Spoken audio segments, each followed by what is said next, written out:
to. Pag nasa itong ano to, akala ko nga ahas eh. Sawa. Yung pala hindi. Bakal na. Malaking bakal na. Ano po ginagamit yata sa ano eh, sa malalaking bagay na kagaya ng mga crane na gano'n. Yan, pang ano, pang tali. Yan. Pabilog yan guys. Ayan o.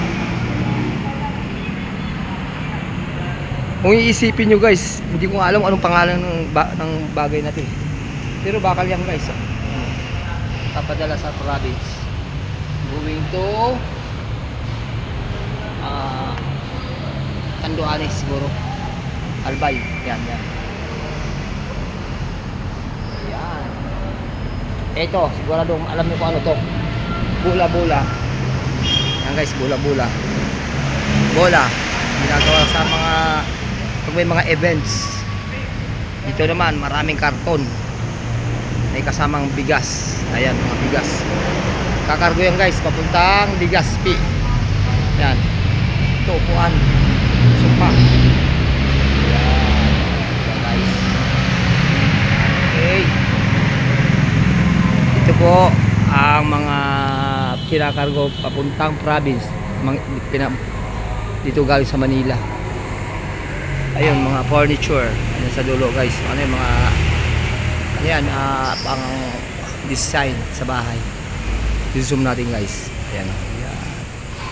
Ito yung mga bola para sa mga decoration pag mga events or Christmas. Ayan, bag. Ayan, mga styro.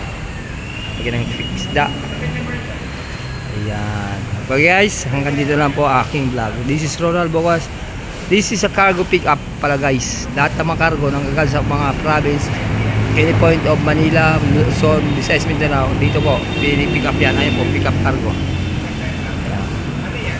Pick up cargo ang tawag dito guys. Ayan. Mga nanggaling na sa ibang provinces to guys. Or any point of Luzon, Visayas, Mindanao. Ayan guys. Ayan, mga cargo.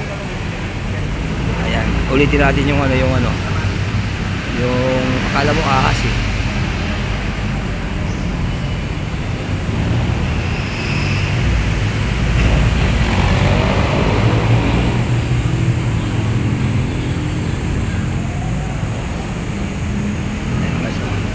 Bakal po yan na parang ano, napakakapal na tali. Pero bakal yan, sulit na bakal yan. Ayan.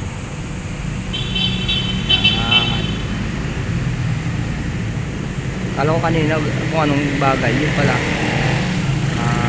made of iron. Yan, cargo.